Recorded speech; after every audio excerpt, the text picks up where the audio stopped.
we ready? We're ready. Wow, still 6:29. Almost home. Yeah.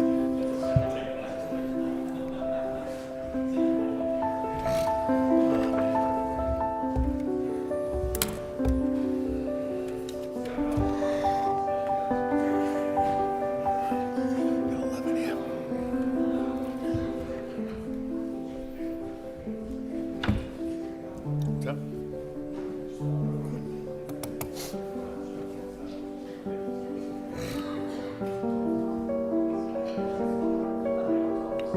So long as a minute.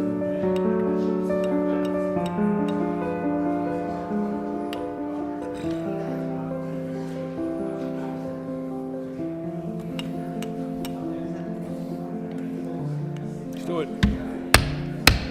Welcome to the December 16th, 2025 City Council meeting, 6:30 p.m. City Council Chamber. Start with the prayer. Dear God, today's the session opens. We pray your presence will be before us and anyone who serves in the decision-making process of our city. We pray for direction, which will lead our city to be strong and unified. May we continue the legacy of our founders. May we be granted this day that wisdom to make decisions would be for the good of our city. We also pray for your special blessing on all who work to transform our city, make it a better place to live and work. Amen. Please only salute the flag. I pledge allegiance to the flag, United States of America, to the republic for which it stands, one nation, under God, indivisible, liberty and justice for all. Mr. Clerk, please call the roll. Council Noon. Here. Council Robinson. Here. Mayor Rourke. Here. Council Scott. Here. Council Yem. Here. Council Belanger. Here. Council Chow. Here. Council Dakota. Here. Council Gitchia. Here. Council Janess. Here. Council Mercia. Here. 11 present. Any votes of silence this week? I do, Mr. Mayor. Council Chow? Thank you, Mr. Mayor. I'd like to ask for a moment of silence for the father of a good friend and a local leader here in the community, Zoe Ziniku. I would like to observe a moment of silence in Darkened Chamber in honor of Mr. James Morris Kamara, the beloved father of a dear friend of the Lowell community, Zoe Ziniku. Mr. Kamara, age 75, passed away peacefully on December 1st, 2025 in Mishawaka, Indiana. Born in Monrovia, Liberia, he lived a life defined by intelligence, determination, warmth, and deep love for his family and friends. A highly educated and accomplished man, James Kamara dedicated his career to public service as a chemist for the state of New York. He lived with purpose and often reminded those around him that time waits for no one. In 2012, after suffering a life-altering stroke, he demonstrated extraordinary resilience, refusing to be defined by adversity and inspiring all who knew him. A devoted Episcopalian, he was known for his charismatic spirit, kindness, and lasting friendships. He loved tennis, golf, and proudly supported the New York Giants and New York, and that is okay by us. He is survived by his loving children, Zoe Fatu Kamara Zeneku, and her husband, Michael Zeneku, Hawa Jatu Kamara, Shanghai Musu Kamara, and Savili Kamara. He also leaves behind his cherished grandchildren, Georgia Bendu Arthur, Chloe Elizabeth Arthur, Jorita Broughton, James Kamara Jr., and Wellington Kamara, along with many brothers, sisters, and friends whom he considered family. He was truly loved by many. Mr. Kamara was predeceased by his beloved parents, Zoe Kamara and Savili Kamara. May we honor his life, his resilience, and his legacy by holding him in our thoughts as we observe this moment of silence. Thank you. Any others? Mr. Clerk, please decorate the chamber.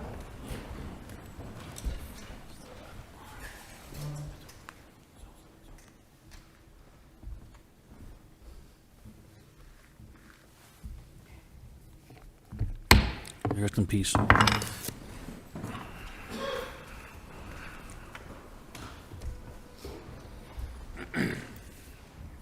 We're going to mayor's business, 2.1, communication for remote Zoom participation. Motion to accept and place on file by Council Dakota, second by Council Getchia. Opposed, favor say aye. Opposed, motion passes.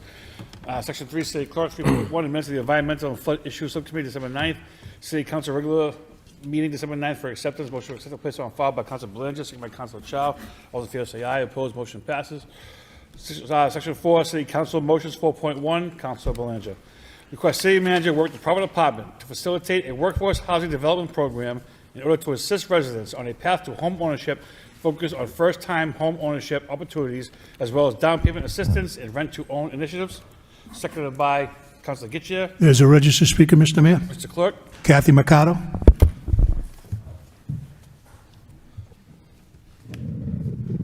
Good evening, everyone. I want to thank Councilor Belanger for this motion. I felt the need to just express gratitude to you for making housing your last motion, just because we know how passionate Lowell is about housing initiatives. So good evening to all the city councilors. My name is Kathy Mercado, and I serve as Executive Director of Merrimack Valley Housing Partnership. Merrimack Valley Housing Partnership has been deeply involved in many of the initiatives highlighted in today's motion. Our mission has always centered on strengthening housing stability, expanding access to opportunity, and advancing a more sustainable future for homeownership and for families of Lowell, as well as to many across the Commonwealth of Massachusetts. We see tremendous potential to continue working in a partnership with the city to achieve these community-focused goals. Together, we can build on the progress already made and identify innovative strategies to move Lowell closer to a more equitable and prosperous future. MVHP brings a well-established track record of success and deep community trust built over years of service. We look forward to I can't pronounce this word right now. I'm a little nervous, I don't know why, and I know all of you. Reimagining how our collective efforts can have an even greater impact for the residents we serve today and for generations to come. Thank you for your time and attention, but again, thank you, Mr. Belanger, and for your service, as well as to Wayne Jeunesse and Paul Ratayam for your service, and for everyone else that takes their time to serve this beautiful city that we love and truly hold dear, and we want others to not mimic, because I feel like they can't do better than what Lowell already does, but they can use us as an example in the partnerships that we have with the city. So thank you to the city manager, to the assistant city manager, to our mayor, to everyone that does the hard work every day, and for the DPD department for what they do each and every day. It's hard work. I appreciate you. Thank you, Ken. Thank you. Councilor Belanger. Thank you, Mr. Mayor, and thank you to the Speaker, Ms. Mercado, the Merrimack Valley Housing Partnership, who would most certainly be a true partner in this initiative that hopefully comes into fruition. But this is a motion that, as a exit, I thought this was something I wanted to leave behind for something that can really make a difference going forward, in particular low to moderate income families. Now, we know the city of Lowell has been plagued for generations with multi-generational poverty. And one way out of that, if not the only way, is home ownership, so that these families can build equity and wealth. And what's a better time than right now, with what lies ahead of us with the Front Runner City, the Link Project, and all various other housing initiatives that lie in front of us.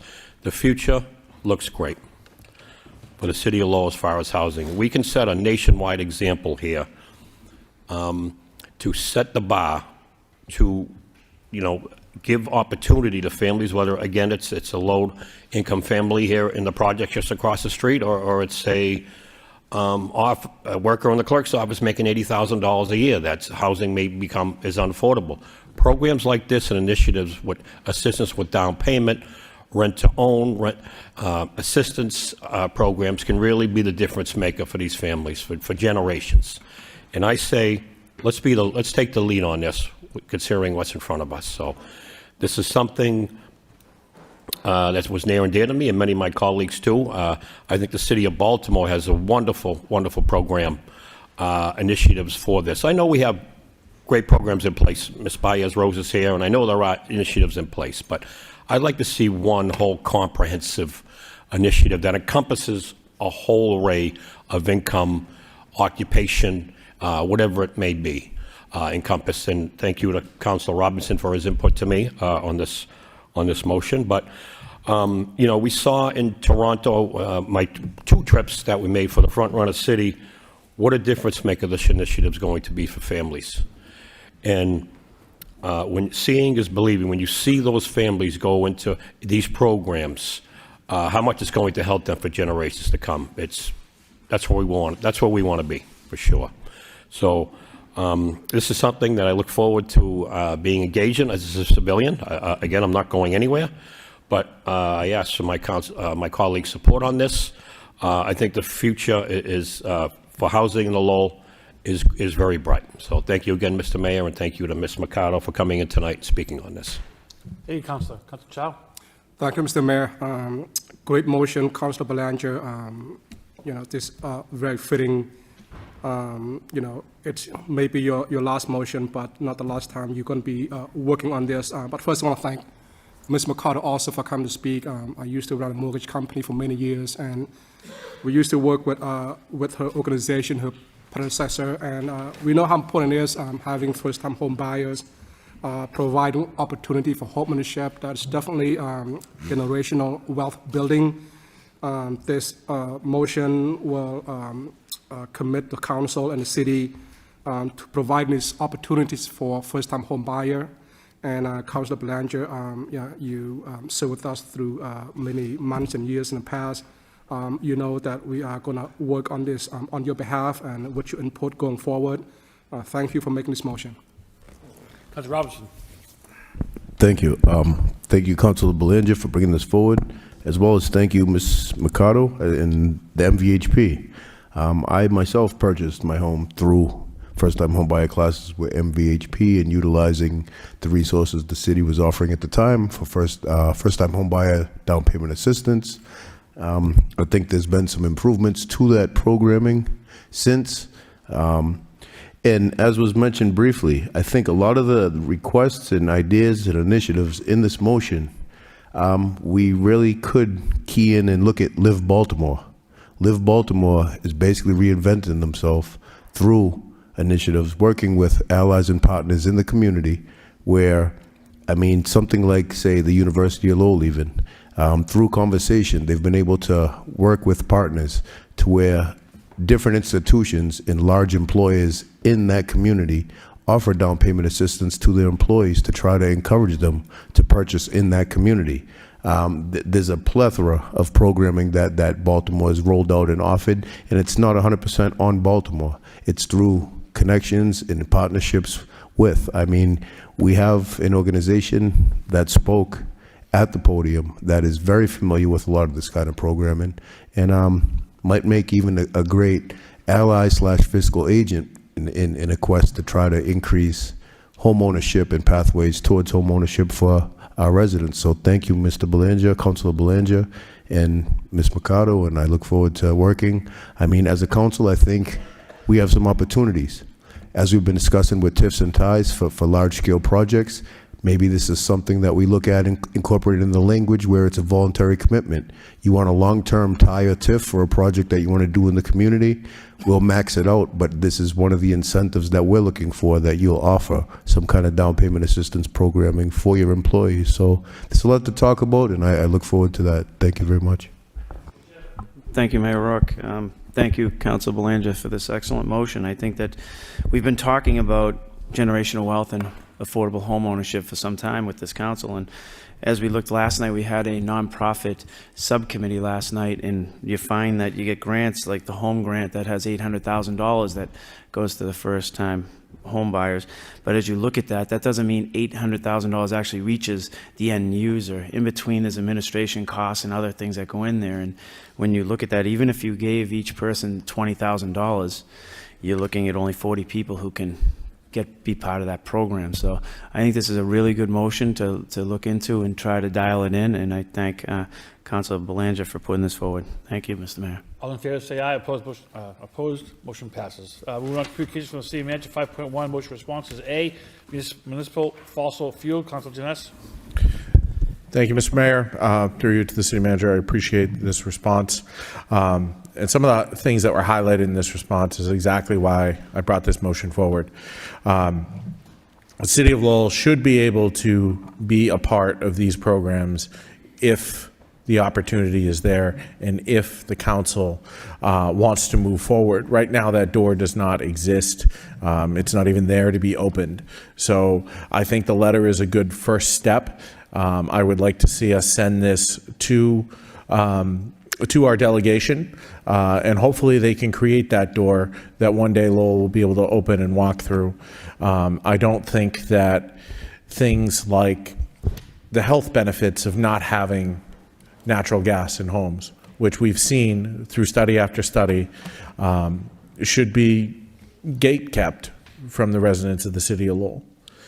The city of Lowell should be able to opt into programs like this, and not just the leafy suburbs that were mentioned in this report. We know the health disparities of communities like Lowell, whether they're gateway cities or environmental justice communities like Lowell. So I think it's important that we send this letter to our delegation in the hopes of being able to participate in a program like this in some way, which will be for future council to decide, of course. But I'd like to make a motion that we endorse this letter and send it to our delegation. By Councilor Janess, second by Councilor Mercia. All in favor, say aye. Opposed, motion passes. Councilor Yan, then Councilor Mercia. Thank you, Mr. Mayor. I just want to make some comment regarding that motion response. I was members of the subcommittee, and Ms. Moses came and explained in detail of the program, and we as a committee request that she put this one-page explanation, and I would like her to say and to tell the whole council of what you told us as a subcommittee. Thank you. Moses? Thank you. Through you, Mr. Mayor, to the council. Thank you so much for having me here this evening. Thank you, Councilor Janess, for bringing this forward, because I think you did really point out one of the great disparities that we're seeing in the fossil fuel-free pilot for municipalities. As in my report, there are 10 communities that are participating in the pilot currently. Most of them have six-figure median incomes. Most of those communities are primarily owner-occupied units in terms of their housing. The ones who have primary populations that are renter populations are also communities with a large tax base like Cambridge and Brookline.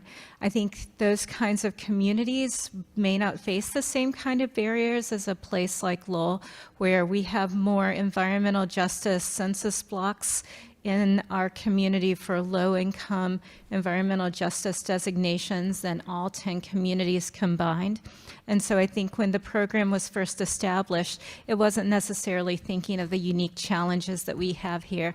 I made a number of recommendations that were a part of the letter to be sent to the delegation, and things like having a carve-out as you expand the program specifically for gateway cities with a lot of environmental justice populations, making sure you have a steady stream of funding that can help to reduce some of the disparities that you would see, particularly in a post-tariff environment where all costs are going up across the board on a number of different kinds of things like that. If they have the funding, though, to help make up some of those differences, if that can be incorporated into future legislation or future program design, that's something that could be helpful. Also, if the legislature could explore things like expanding network geothermal pilots. Of course, the pilot was pulled from Lowell. It was very disappointing to all here, I'm sure. But are there other ways to bring back those pilot kinds of projects or look at different kinds of ownership structures, potentially even municipal ownership structures? And are there opportunities as we're looking to build out the Front Runner City program and what that looks like in Lowell. Can we capitalize on some of these kinds of things to reduce some of the disparities, including disparities within our electrical grid itself and the different kind of constraints you have, particularly in constrained and dense areas like Lowell. So those are the kinds of things that we think should be brought to the attention of our delegation, and I think there could be legislative solutions that can help continue to move us forward in the direction that we're already known for. Thank you, Ms. Moses. Mr. Mayor, if I could mention one thing that Ms. Moses mentioned during the subcommittee meeting, that the grid is not enough to support in certain neighborhoods, just like in the city of Lowell. We have all the national grid that will not be supportive of this project at the time.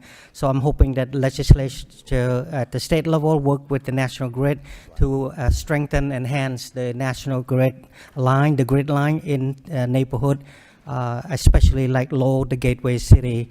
A side note is that additionally, the cost of converting to all electric is very prohibitive.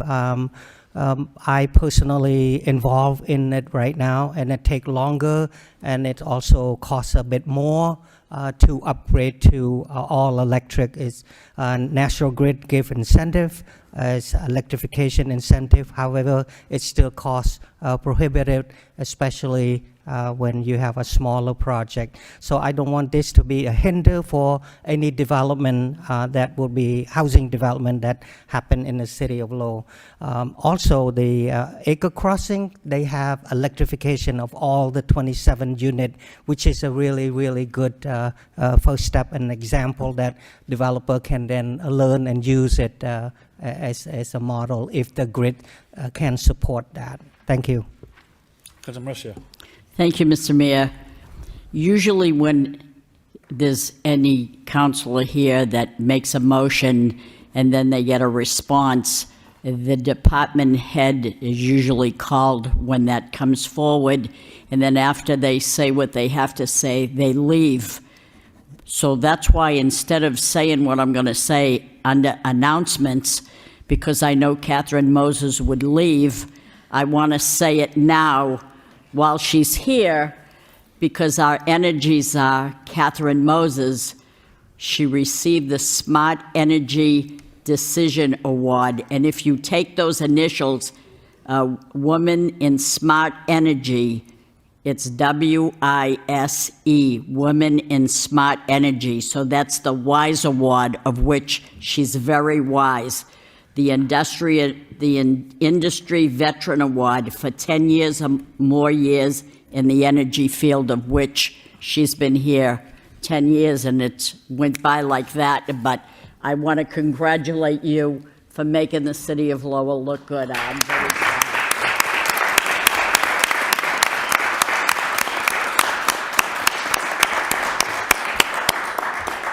And I love your shirt. Beautiful. Well, you know, I always say that, you know, a lot of the accomplishments that we have is because of the great team we have here, including the leadership team, sitting as our elected representatives, and also our city manager and his team as well. And so I tell people they always overestimate what they can do in a year and underestimate what they can do in a decade. And we've been able to accomplish amazing things in the past decade. And so this recognition I share with all of you. And I always tell the city manager, he's stuck with me till I find a better commute. So hopefully we can continue to build on this legacy over the next few decades. Yeah, thank you. Manager. Thank you very much, Mr. Mayor, through the council. Council, as many of you know, in the legislature, I served on the Telecommunications, Utility, and Energy for the better part of almost 8 years. And I have to say, I had the opportunity to run into some really talented people throughout not just the Commonwealth of Massachusetts, but throughout the country. And when Wise made this choice, I knew it and I saw it. And my concern is that she's going to be scooped up by somebody else. But Ms. Moses has already made it clear until she finds a job that's a little bit closer. As everybody knows, Ms. Moses lives in the area, walks to work almost every day. I think we're extremely lucky, and I say this with confidence. I do. I say this with confidence. She is by far the brightest person I've ever met when it comes to being a realist, when it comes to getting something done, and when it comes to the saying that you all know is in my office, how do we get to yes? And she's a real pleasure, and I think Wise made a very, I won't say the pun, smart decision when they decided to honor you. So, Ms. Moses, thank you very much for everything that you're doing for the city of Lowell.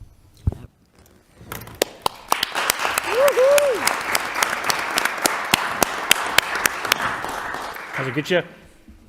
Mr. Mayor, through you to Manager Golden, I think it would be wise for you to have her write the letter to the State House.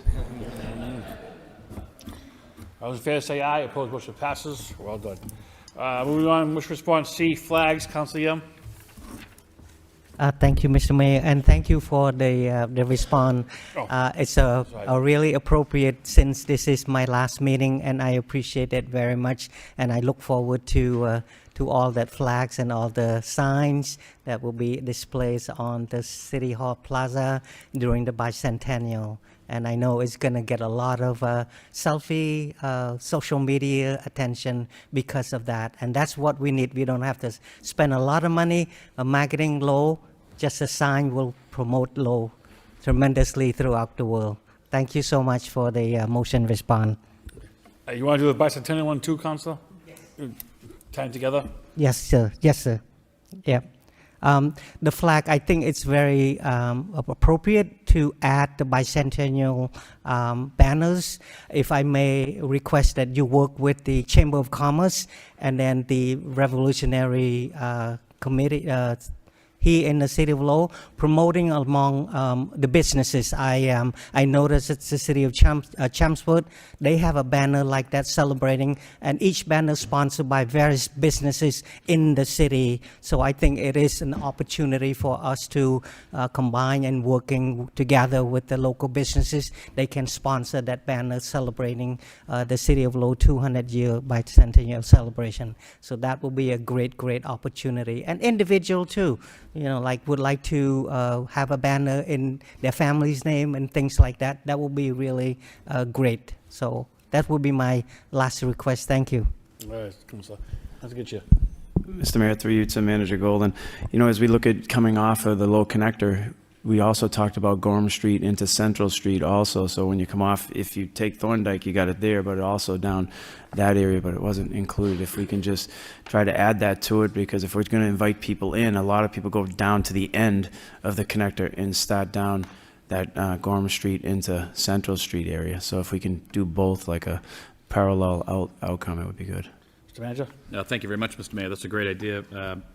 Mr. Rojas, how many flags do we have off the top of your head? I apologize. Over 150. So we have over 150 flags that we're always putting up and trying to repair and trying to bring back, but bringing in through the major thoroughfares would be a great idea. Thank you. Anything else? Great. Moving on, motion response D, FY26 update, FY27 budget board. Councilor Scott and get you. Me? I'll go first. So I'd like to start by thanking our CFO and his staff for their strong financial discipline and oversight on this. The report overall shows that the city's FY26 financial position is stable and well managed. There were no non-school departments are on track. Enterprise funds are in good shape. Major capital projects are moving forward. There were some emerging pressures around certain school costs, but they were flagged early. And again, the oversight has made all the difference where we're not in a bad situation like we've seen in some other places. Looking ahead to FY 2027, there's definitely some challenges. But I would make a motion to refer this to a subcommittee to continue that discussion. Thank you. All right, Councilor Scott, second by Councilor Young, to a finance subcommittee. All in favor say aye. Opposed, motion passes. Sure, hold on a second. Councilor, you have something to say? Thank you, Mayor Rourke. I think that most of it can be discussed in the subcommittee, so I think that we're early enough where most of this stuff should be discussed in the subcommittee. Thank you, Councilor Scott. Councilor Young? Mr. Mayor, I will not be here with to discuss in the subcommittee. However, I'm just looking through the whole written up, and it's raised some concern for the future budget of our city. I just have a couple questions for our CFO regarding the capital versus services balance, because I noticed that the accelerated capital investment and the rise in debt services begin to reduce funding for us day-to-day essential operation services like school, public safety, and neighborhood program. When do we have to kind of delay or reduce some of these capital investments so that we'll have enough funding for essential services? My fear is that when the capital investment is over and the debt service is over the budget, we do not have enough for essential services for the city of Lowell. How do you balance between those two and operating in the 2027 budget? That's just my quick question. You don't have to answer it now. If you can answer later, whatever. But that's just my my thoughts. So. Good one. Finally answer, Mr. CFO. Go ahead. Answer your question. Thank you, Mr. Mayor, and thank you for the question, Councilor. There is certainly a much more in-depth, detailed answer we can get into in the subcommittee in the next year. However, generally speaking, there are many ways in which we monitor and can manage our debt profile. It is true that the aggressive capital campaign championed by the City Council and administration has added pressure to our debt profile. That is a nominal amount compared to the existing debt that is started to come online and will come online over the next few years for the high school, as well as for the local share of the MSBA accelerated repair projects. However, the way that we manage that generally is by layering on new debt as we see old debt coming off. So there is debt that's been on the books for many years, and so we try to add additional debt to layer it in such a way that it doesn't overly burden the general fund each year. However, there are some sort of data points in the report that are worth mentioning, as it is a challenge. So our total increase in debt service that we have scheduled for FY 2027 is just over $3.3 million. Of that 3.3, 1.7 million of it is for school debt, most of which is related to the high school. 1.5 million of it is for everything else in the general fund, so roadways, building improvements, bridges, etc., everything that is not covered by the water, sewer, or parking enterprise fund. Altogether, our total long-term debt outstanding is $422 million. And that is good debt. So those are capital investments. We pay them down each year. We have a good credit rating. In the report, there is a reference to the bond sale that was completed in October. When the credit rating agencies come in and look at our debt profile, it is one of the points in our favor because it is manageable, because our ratios are in line with their credit scoring tools. But we can't take our foot off the gas, and this, I think the manager would agree with this, that the capital campaign that this council has championed has made a real difference in the lives of Lowellians, and so we are carefully monitoring it, and will not bite off more than we can chew, so to speak.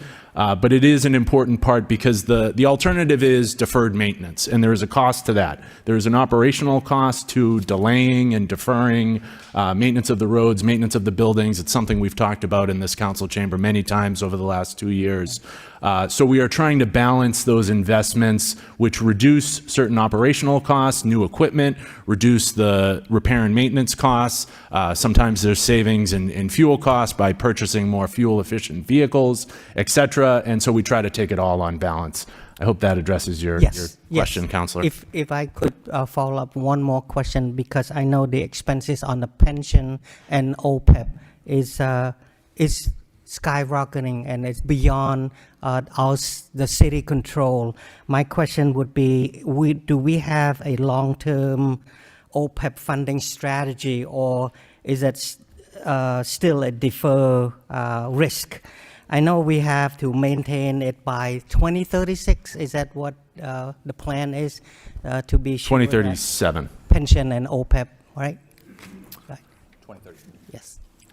Mr. Mayor, thank you. Yes, it is a very significant and serious challenge for Lowell, but not just for Lowell, for all gateway cities and all communities in Massachusetts. There is a staggering, outstanding liability for the pension, the pension obligation, as well as for OPEB, other post-employment benefits. So for the pension liability, we are on a funding schedule to be fully funded by 2037. At that time, there will be a significant decrease to the budget. It will help in other areas of the budget afterwards.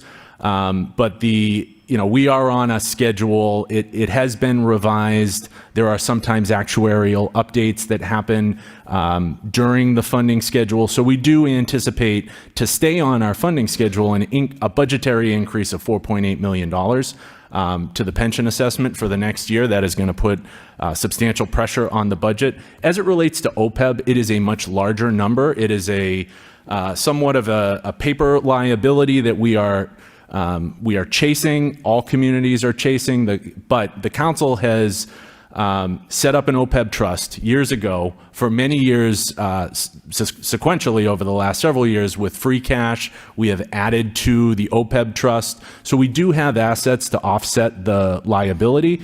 It will take us a long time, many, many years after most of us are gone, that we are able to meet our OPEB liability. It is something we have to recognize on our financial statements as of several years ago. So it's a challenge that's more at the forefront than it was previously for municipalities. Something we monitor, something we will continue to put money away as we can with free cash each year to continue to grow our assets to defer that liability. Thank you so much for the explanation. And that's what my concern is, that because, like you said, not just Lowell, cities in town facing the pension and particularly OPEB.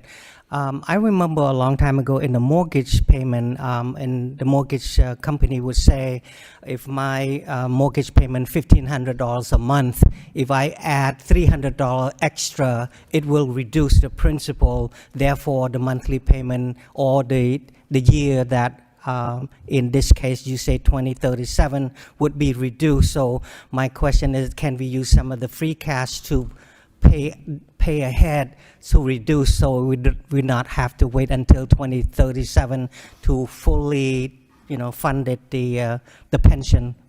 That's just my thought. We can and we do that, although not to a substantial amount. It's hundreds of thousands and close to $1 million annually. However, to put that in perspective, I'm going to look to the auditor for a second, but the outstanding liability is in the neighborhood of $600 to $700 million.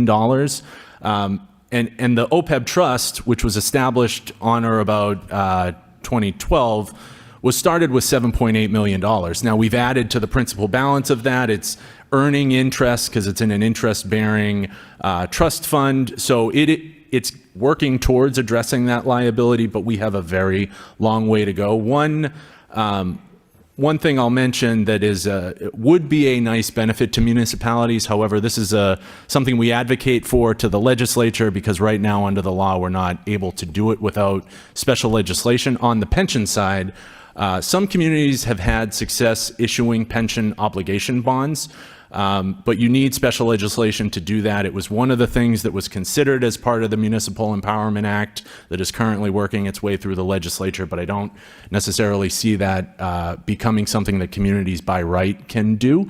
But it's something we could consider. The market conditions have to be perfect in order for it to work. But the essence of it is we would issue a bond whereby the annual principal and interest payment would be less than our annual assessment. It would pay off our total liability all at once. But it is somewhat like the idea that you mentioned, Counselor, about making payments, making an additional principal payment in the year. We sometimes have taxpayers who come in because they want to make an additional tax payment because there are mortgage benefits.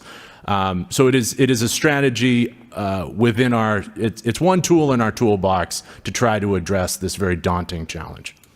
Thank you very much, and I appreciate the explanation, and I hope people who are watching at home understand what we all talked about here today. Thank you. Thank you, Councilor. Any comments? Moving on, motion response E, outsourcing irrigation services. Councilor Getchia? Thank you, Mayor Rourke. Thank you, Mr. Manager, for your response. I think the 5 recommendations are very, very good recommendations. Personally, I think that the CBA needs to be opened up, and this isn't about taking anybody's workload. When we look at the number of work orders for the plumbers, I don't know that they really should be irrigation specialists in the same token. I think they should be able to fix it if it's leaking, but on the small end, it's very hard to take a plumber out of a school when a toilet's overflowing to do irrigation. Or there's many issues when you look at those numbers of the backups from repairs for our plumbers. How many plumbers do we currently have on staff? Manager? Thank you very much, Mr. Mayor. 4 in total, 3 current. We're in search for another plumber as we speak. How many schools and municipal buildings are we currently responsible for? 29 schools, and the municipal buildings would be another 8. No, yeah. I'd have to get back to you on that one. Over 60. Over 50, yeah. Yeah, so there's 60 in that area. So In you're the saying range. 20 right now Right. per plumber That's correct. to cover. And I know we have one building, well, it's a large building, but we have a plumber within there, and daily, run right through. And I'm sure that these schools just updating in the old stuff that's within them, they could have a full-time job without having to go out and do irrigation stuff. The high school could be considered one building. No question. Really not. That should have one plumber within it. That's where the pause, Counselor, Yeah, comes in. that's why I Some of these paused. buildings are a lot bigger. The Robinson School, for instance, is not just, a one convenient school to run through. But Yeah, and most of them are they're aged. And at this time, that infrastructure, broken toilets, I'm sure come in daily, and you're bagging them, or you're doing whatever you're doing until you can get someone over there. This is more about trying to dedicate people into an area where it's more efficient for the city. And right now, I don't think the efficiency of using our plumbers for the irrigation is the best interest for all of us, especially when we just spent, $11 million in ARPA money on fields and outside improvements. I think it's something we really need to get into the CBA and talk to them about and say, look, we're not trying to take your jobs. We're just trying to manage through a setting where we put large investments in these buildings. And that's the only reason behind this. It's not to take someone's job. It's actually producing them less work than what they currently have and that they can't keep up with. And that was the premise of the whole thing. And I hope that we can I would hope strongly that come the new year, we engage in that 30-day process, because it would probably take you 3 months to even get a conversation that would be productive. So, and we'll be right into April getting those things started up. So I thank you for your time in this response. Motion response F, life-saving treatment. Councilor Robinson? Thank you. Thank you for the motion response. I think, again, we've discussed, and as it says in the response, anything can help in these struggles, and I'm glad to see that this Senate bill is falling in line with VinFan, Community Behavioral Health Center, Office of Homeless Initiatives, as well as everything we've discussed there. So I would hope and move to, based on this response, move to send this off if my colleagues agree. So I'd make the motion to send off this letter in support. Second by Councilor Mercer. All those in favor say aye. Opposed, motion passes. Anything else? Great. Moving on, we have a motion to accept the piss on file by Councilor Yam, seconded by Councilor Scott. All those in favor say aye. Opposed, motion passes. 5.2, we have a communication reappointments to various boards and commissions. We have 5 this evening. First, we have Joni Bernice, Lowell Housing Authority, Judith Davidson, Library Board of Trustees, Helen Littlefield, Library Board of Trustees, Christina O'Connor, Library Board of Trustees, and Donna Richards, Library Board of Trustees. We need a motion to adopt by Councilor Jeunesse, second by Councilor Getchia. Roll call, Mr. Clerk.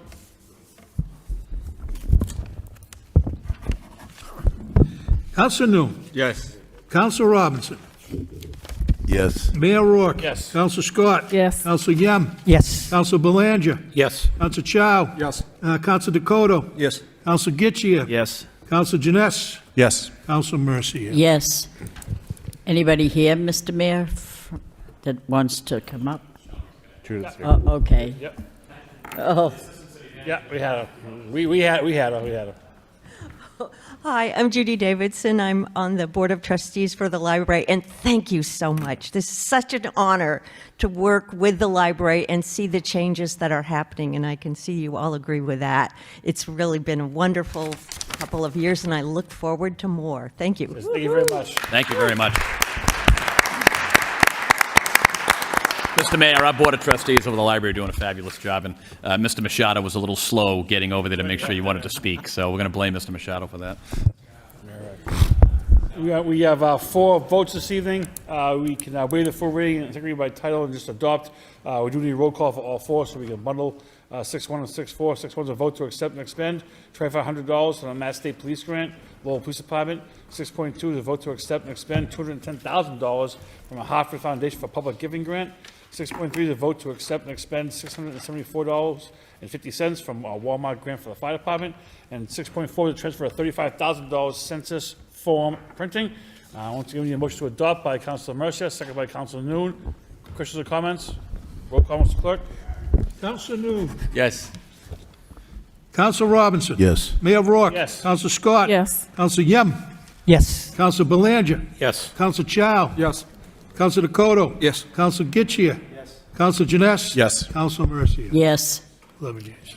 7, we have our reports, Subcommittee, Nonprofit Organization Subcommittee, December 15th, 2025. Chairman, get you. Thank you, Mayor Rourke. The Nonprofit Organization Subcommittee met last night, December 15th, 2025, in the City Council chambers at 6 p.m. Members present were Councilor Noon, Councilor Mercier, and myself. Also present were Yvonne Byres Rose, Assistant City Manager of DPD, Austin Ball, Assistant CFO, Connor Baldwin, CFO, Camilla Espada, DPD, and Elliot Yaffa, DPD. Ms. Byers Rose provided a presentation regarding changes in funding from the federal government, noting that the city is an entitlement community which automatically receives 3 different grants: the Community Block Development Block Grant, the Emergency Solutions Grant, and the Home Grants. Ms. Byers Rose defined each grant, noting their importance and where they are applied. Ms. Byers Rose noted CDBG funds are for poorer areas with some restrictions, and administrative fees are included. The ESG funds are smaller in the amount and are for homeless initiatives, including administrative fees. And the home fund includes administrative fees and are used for home investments, which include first-time homebuyer programs. Ms. Byers Rose noted the budgeting process of the departments regarding the grants and the timeline of the process for applying and administrating the grants. Ms. Byers Rose noted changes from the federal government regarding qualifications for the grants. Language changes including no DEI, no abortion, no use of pronouns or gender, no climate control, and no undocumented immigrants. Ms. Byers Rose noted the city would assist the applicants by providing education to ensure proper submittal. Ms. Byers Rose noted that the process will begin with a request for proposals and that nonprofits must certify compliance and that there are no guarantees for this funding beyond this year. Ms. Byers Rose noted the following exceptions to the new regulations: shelter needs, street outreach, and infrastructure facility needs. Councilor Mercier noted that new regulations would not apply to CBDG grant funds for the senior center. Councilor Gitchen opened the meeting up to the public. That portion, Rebecca Winowski commented on the pantry business and how it would be affected by these regulations, and noted that funding reductions have already begun. Councilor Mercier noted the city was prepared to help and that smaller grants can be combined so that they would be less costly to administer. Dan Rivera, the Coalition of a Better Acre, noted that the need for the nonprofits and that the city staff has been most helpful regarding grant funding. Mr. Rivera noted that the organization gets assistance from the state and federal government. Councilor Gitchia noted resources that the city provides for nonprofits to continue their mission. Catherine Carr, via Zoom, Open Pantry supported prior testimony of Ms. Winowski. Jane Calvin from the Lowell Parks and Conservation Trust complimented the staff in the city and noted her challenges would be with the climate control and tree plantings. Deb Calorie of the Merrimack Food Bank outlined her funding for the organization and the partnership they worked with. Ms. Calorie noted that the state and federal funding are provided for them. Councilor Noon noted that the presentation, commenting that funding is no longer a guarantee and that the new regulations need to be adhered to by creative means. Councilor Noon also noted that ESG grants are for services and may not be subjected to restrictions. Ms. Byers-Rose noted some distinctions in the new regulations and how they may or may not affect programs. Councilor Mercier noted changes are shocking in that there are creative means to respond to them, and the city will assist with that endeavor. Councilor Noon noted work needs to be done to confirm the new regulations. Mr. Rivera noted that goals remain same to provide service to all in the acre. Councilor Gitcha noted a number of the nonprofits in the city. Mr. Yaffa indicated that there were 18 to 24 current unhoused here.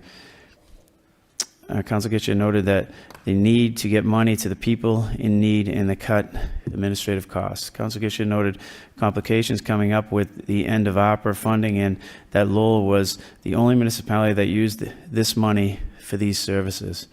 Councilor Gitcha noted that the substandard funds involving the ESG grants.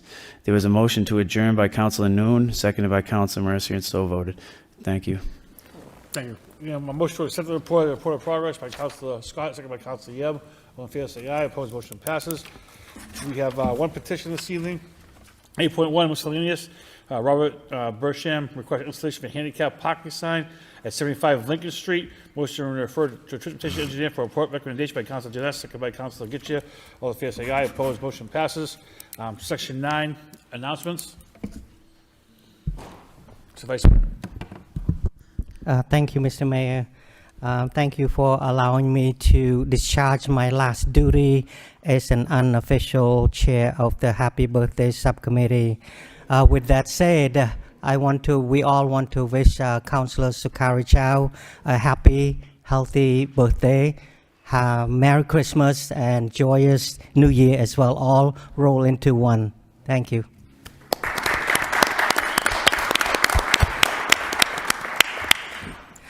While I have the floor, Mr. Yes, Mayor, okay, yep. would you allow me to make my last farewell Floor is statement? yours, Vice Mayor. Yes, thank you, Mr. Mayor. Over the last 4 years, it has been the honor of my life to serve as the city councilor for District 7 and the vice mayor of our city. I live with gratitude and humbleness, with emotions. Many of you know that I came to America as a young man with no parents, no sibling. So all my counselors here are part of my sibling. Grow up in a family of 11. We will have disagreement. However, each one of us on the council have one ambition, is to make Lowell the best place to live, to raise a family, and to start the business. So each one of us has a vital role, special function, just like I've learned that, we are members of one body, and the eyes cannot say to the hands that I have no need for you. And then the same thing, the head can say to the feet that I have no need for you. So all of us come together to serve one body. If one member suffer, all of us together suffer. If one member is honored, all rejoice together. And I'm so very proud to have you working together with me, even though we disagree. We have strengthened our city, the acre particularly, District 7. We expand on affordable housing. We also support veterans. We promote economic opportunities and lifting Lowell onto the national and global stage through the frontrunner city. These achievements belong to all of us. So I want to, my colleagues, thank you for your love and support. And also I want to say thank you to the resident of District 7 and the city of Lowell who trusted and me to elected me to serve in the past 4 years. Your honesty, your candid, even some of your complaint, it helped me to be a better counselor, to understand the needs of our city and our district. And to the staff, the city staff, Manager Golden, his team, and all the rest of the city official, your dedication, professionalism, your work is the backbone of our city, and I can't thank you enough for what you do days in and days out. You may never get the thank you or accolation, but knowing that you work, hard work, is appreciated by everyone, including myself and my family. While my time ended in this seat tonight, my commitment to Lowell never will. I live with no regrets, only gratitude, pride, and hope for the city future. May God bless you and your family. May God bless our city of Lowell. Thank you very much, Mr. Mayor.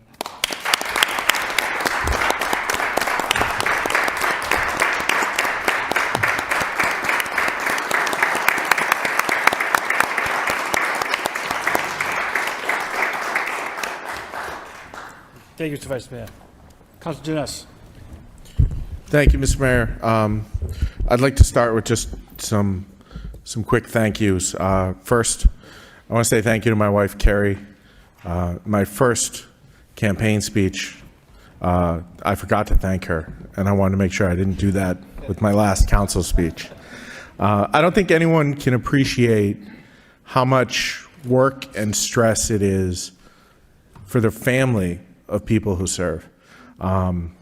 So, Carrie's done a lot so that I could be here, and I just really appreciate that.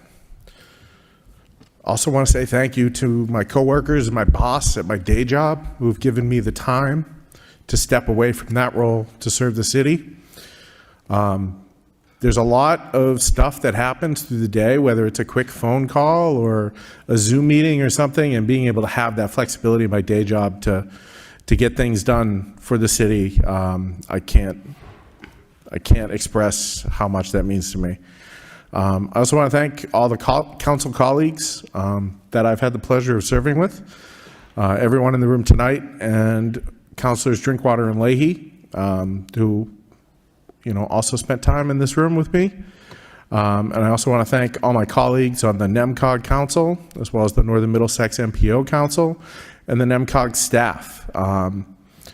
Serving on NEMCOG for this past year or so has been a great experience. I've learned a lot in that role and really appreciated the time there. So, thanks to the mayor for that appointment. I really appreciated it. I'd like to thank the city administrations I've had the pleasure of working with, both Manager Golden, your administration, as well as Manager Donahue, and all the staff who are too numerous to name, and I don't want to start naming them because I will forget somebody and I will feel terrible. I would like to specifically, though, mention Clerk Geary and Auditor Oakes, who are, of course, council reporting employees. I really appreciate all the work you guys have put in making this a successful 4 years, so thank you. I want to thank my neighbors, friends, city residents, businesses, all the nonprofit and educational partners in the city, as well as the neighborhood groups, and of course the voters who put their trust in me to serve 2 terms on this council. Although I am disappointed to be leaving, I have no regrets. I'm proud of the accomplishments, large and small, that we've been able to realize over the last 4 years as a council and as a city. I tell everyone that politics is a team sport. You can't really get anything done on your own. And although all 11 of us seldom fully agree on how to get somewhere, we've all done what we can to improve the city and make it a better place. And, I'm proud of the work that we've done there.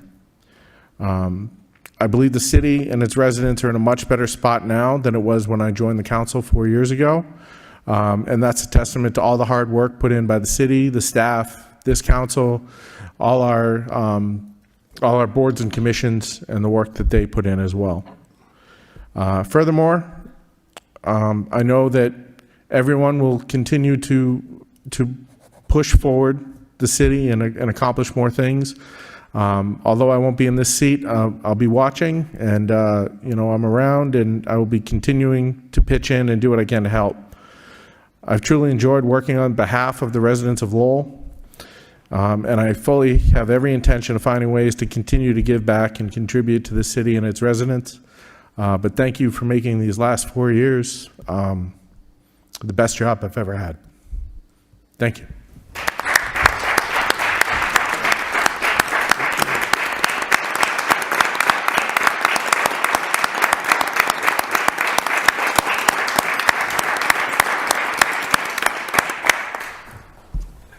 Councilor Belanger. Thank you, Mayor Rourke, and I want to commend my outgoing colleagues. That was nicely done, gentlemen. Very proud of you. But the time has come to say goodbye. But it's without remorse, for sure. It has been a great experience working with all of you. And as Councilor Janess alluded to, one councilor can't move this city forward, but 11 can. And more times than not, we're often in lockstep. There may be differences along the way, but we almost always got there on a lot of things. You're all hardworking, dedicated. It's been a pleasure serving with you. It really has. To Mr. Manager, you and your administration, among the best. I am in awe of how hard you all work, how committed you are, how responsive you are, and how you're result-based at the same time. Because we have to go back to our constituents at the end of the day, and you made us all look good. But elections, local elections are a funny animal, and you never know how it's going to work out. But certainly, I want to thank you all for everything, and I'm cheering for all of you, for sure. I know the city's in very good hands, and the residents at home need to know that, how committed you all are. You're all professionals. Thank you for your commitment and service. But in just under 24 months, I'm very proud of the work that's got done.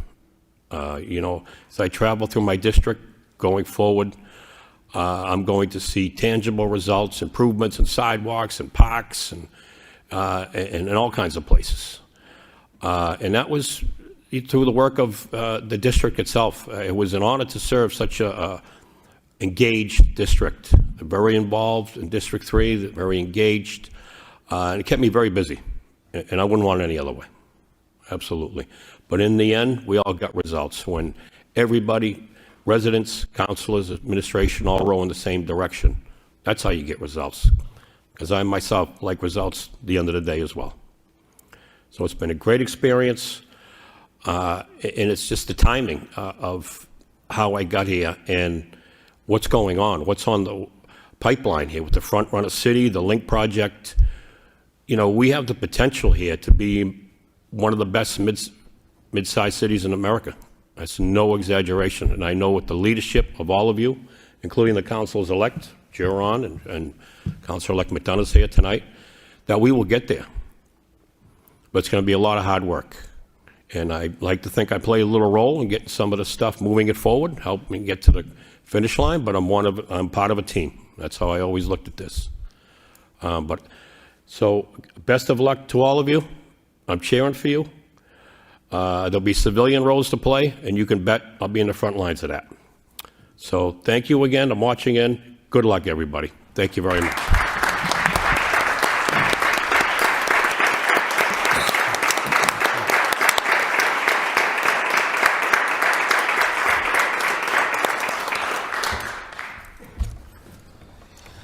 Councilor Chow. Thank you, Mr. Mayor. These three are some of the classiest gentlemen, locally elected people I've met in a very, very long time. As you hear them speak, they are very passionate, very compassionate, very invested in the community. I'm also going to be very, very sad to see them go. I'm going to miss my right-hand man, literally, Councilor Belanger, and I know for a long time, and he lives and breathes city council work and city work. not only just in the chamber, we could find him at any of the pub. We will be drinking adult beverages, and we'll be talking about council motions. Always like that, everywhere, very involved in the community. Going to miss Councilor Jeunesse, as I spoke with you before. Always speak very elegantly about motions and issues, constituent services.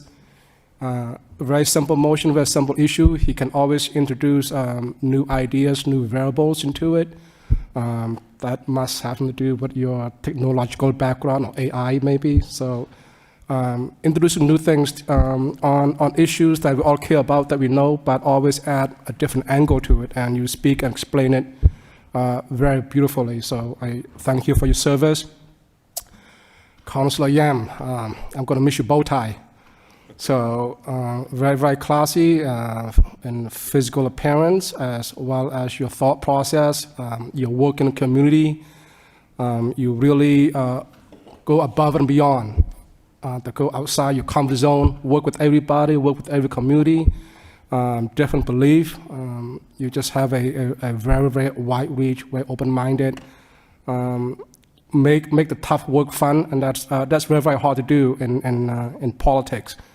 I know that all my colleagues agree with me. These are very, very fine gentlemen, very, very classy.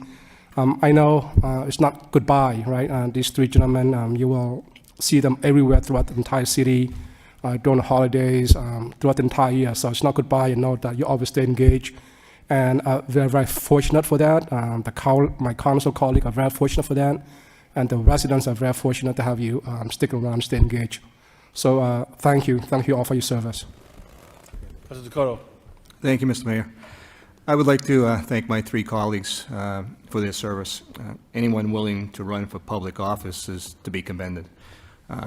It takes courage to put your name on the ballot, and there's risk involved. The risk that you be judged by the public, that you be ridiculed, the risk that your family life and privacy will be affected, the risk that you will lose the race. In spite of all these risks, Councilor Yam, Jeunesse, and Belanger ran for office because they wanted to serve their city. I commend them, and I'm grateful for their service. Thank you, gentlemen. How's it get you? Thank you, Mr. Mayor.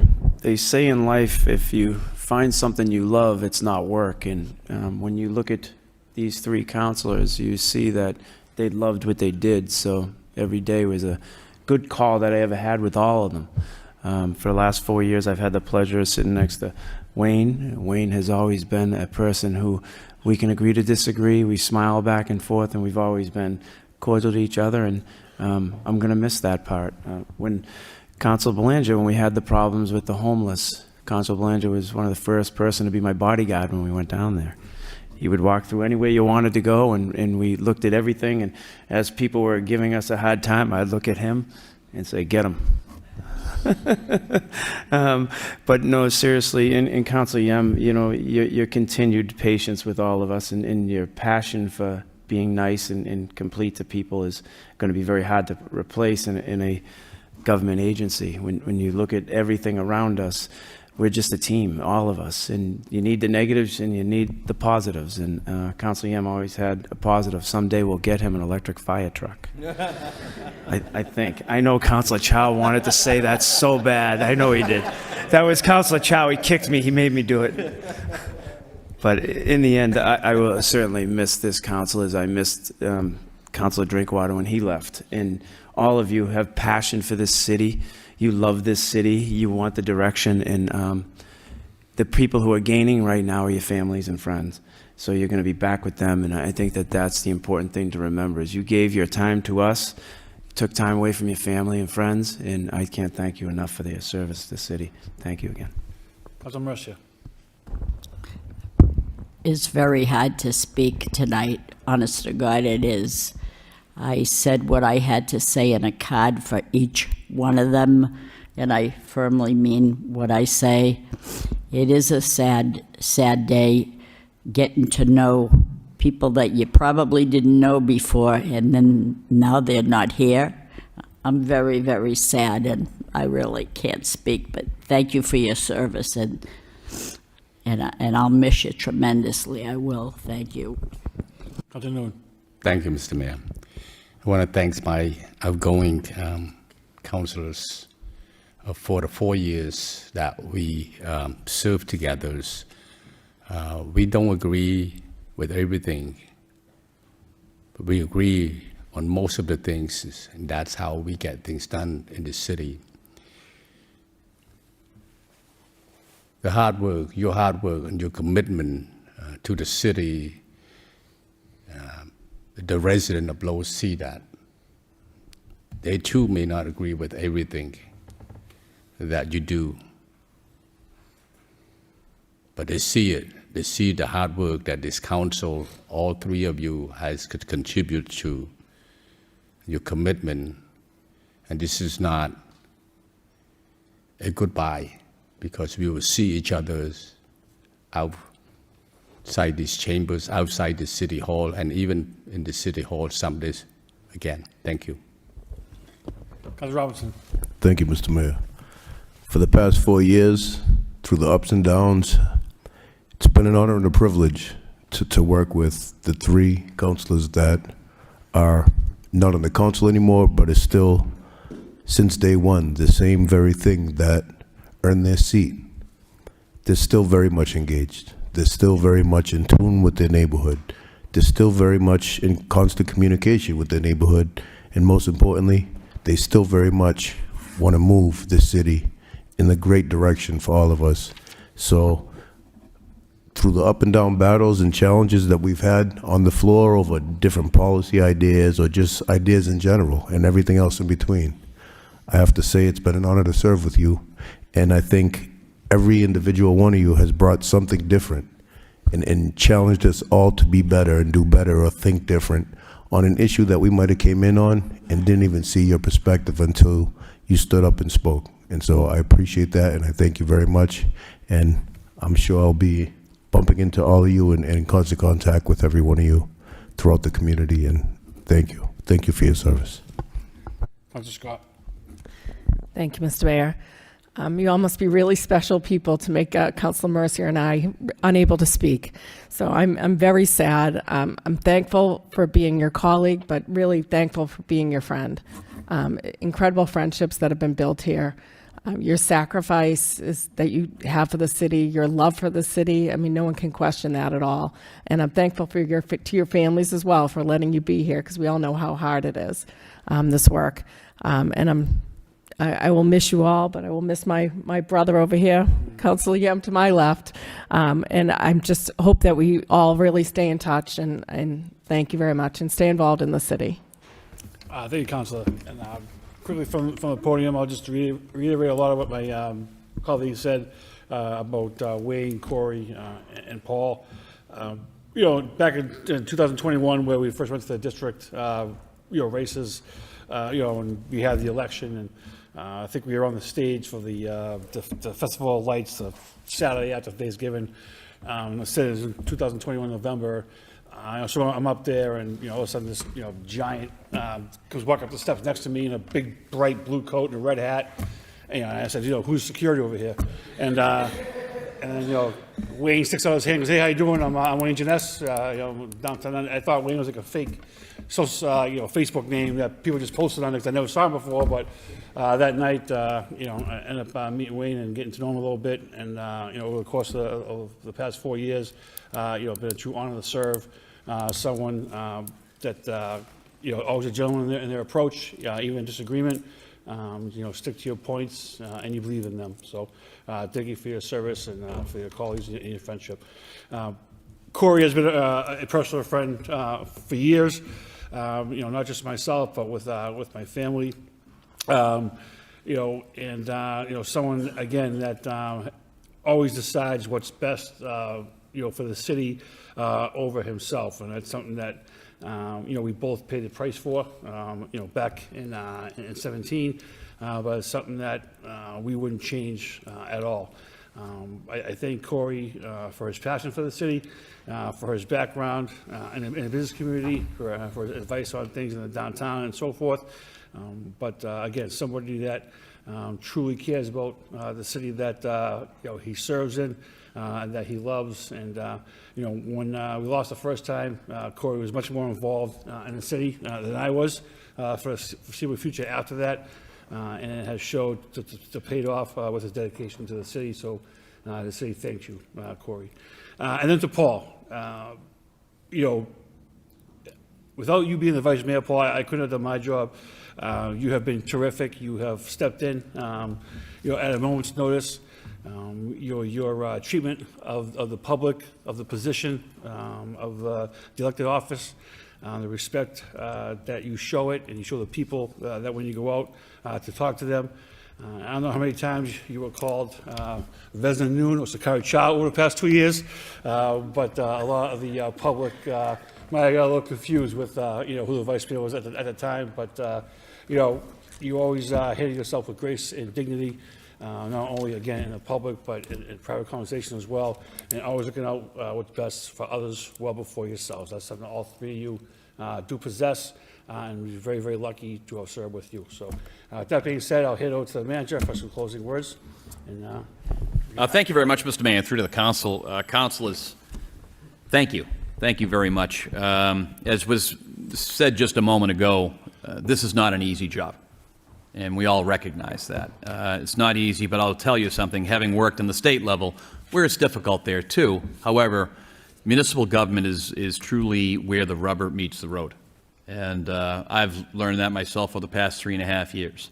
And each councilor here, and especially I'm speaking to the three that are leaving us, always came at this job with class, passion, with ideas, a different perspective, and quite frankly, a specialty that each and every one of you possessed. Because you all bring something new to the table, all 11 councilors.